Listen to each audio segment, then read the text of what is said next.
In Nigeria's dynamic and commercial telecommunication sector, where over 300 million active lines facilitate communication and connection, disputes are an inevitable reality. From consumer grievances to complex operator disputes to clashes between consumers and service providers, or between service providers themselves, or even between the regulatory bodies and service providers, these disputes tend to undermine and disrupt the trust in the industry. Enter the NCC, the unsung referee in these high-stakes games of bytes and bits. The NCC, which is the Nigerian Communications Commission, established under the Nigerian Communication Act, hereinafter referred to as the NCA 2003, is the primary regulator saddled with the responsibility of maintaining order and fairness in this industry. But it begs the question, how far can this regulatory powerhouse throw its weight in the resolving of disputes? Hello everyone, I am Rachael Adetola, a fifth-year law student of the Olabisi Onabanjo University at Goewe, and an undergraduate trainee here at Alem Telecoms Academy, proudly sponsored by Alem Solicitors. In this lecture, I will be delivering a lecture on the resolution of telecommunication disputes and how far the NCC can go in resolving these disputes. In this lecture, we would unpack the NCC's arsenal in resolution of these disputes by their operational mechanisms and the inherent limitations that limit even the mightiest regulator. By the end of this lecture, you will understand the legal and regulatory framework for dispute resolution, the common forms of dispute resolution, and the approaches to dispute resolution, while also examining how the NCC resolves disputes, though it is within the confines of a statutory framework. In order for us to have an in-depth understanding of this discourse, I would be defining key terms. And so, according to the Black's Law Dictionary, a dispute is a conflict or a controversy, especially one that gives rise to a lawsuit. And in a broader sense, it is a class or kind of conflict that results in justiciable issues that involves disagreement over an issue whose resolution would involve negotiation, mediation, or third-party adjudication. And so accordingly, a telecommunications dispute is a justiciable issue that arises from an issue in the telecommunications industry. Sections 4, subsection 1p, and section 75 sub 2 empowers the NCC to establish guidelines that will guide dispute resolution, of which the NCC has published the Dispute Resolutions Guidelines of 2004 and the Dispute Resolution Guidelines Draft of 2024, which has yet to come into effect.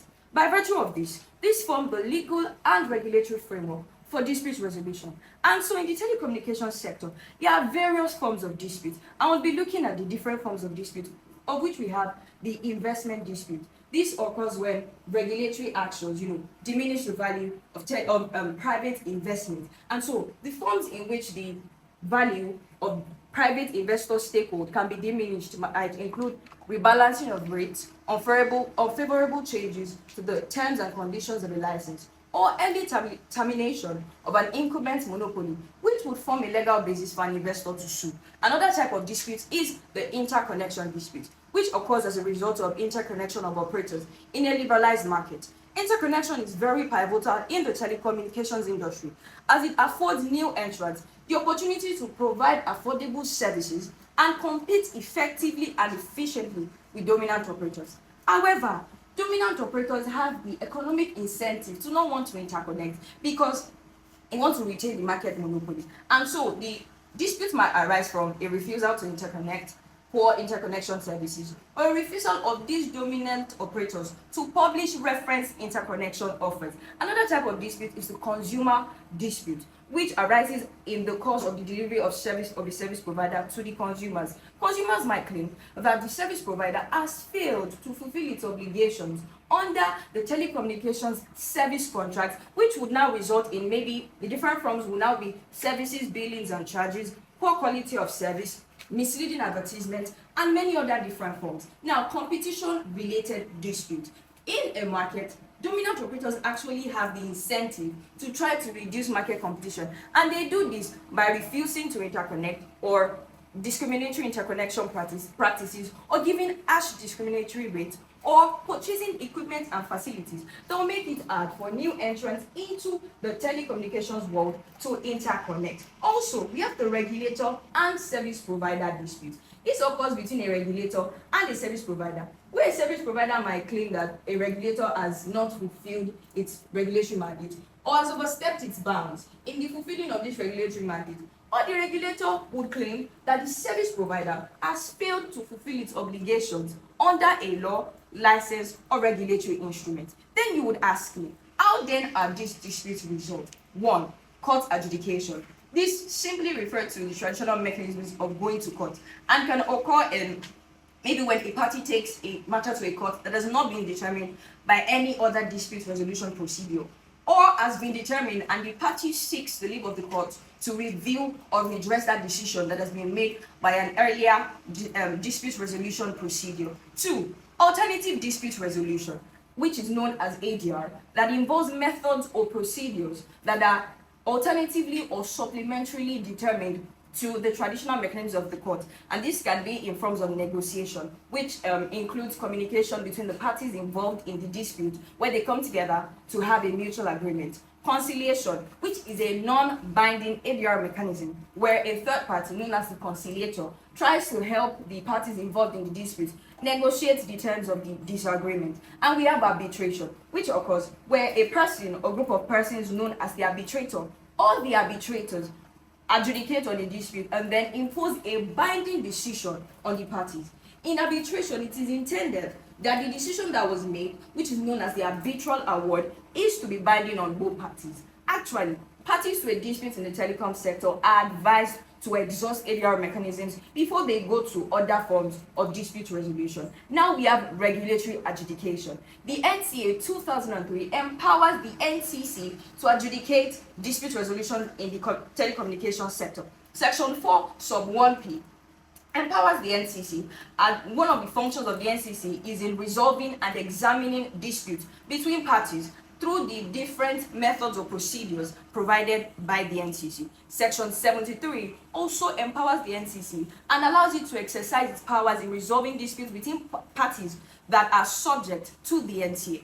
However, it is important to note that before the NCA can intervene in a dispute resolution, two requirements must be fulfilled. Section 74 sub 1 states that before the NCC can intervene, parties must have made an unsuccessful attempt at negotiation. And in making this unsuccessful attempt, Section 75 sub 1 provides that the parties involved in a dispute must make a formal notice in writing to the NCC, hereby inviting them to come adjudicate on the matter. If these two requirements are not fulfilled, the NCC cannot arbitrarily intervene in a dispute resolution. Now, the dispute resolution guidelines of 2004 lays out the procedures, which are ADR procedures, that the NCC would follow in the employ of dispute resolution, and they include short-form procedure for small claims consumer dispute resolution, that is just an arbitration framework that is simple, informal, and quick for claims that do not exceed 1 million, the mediation procedure rules,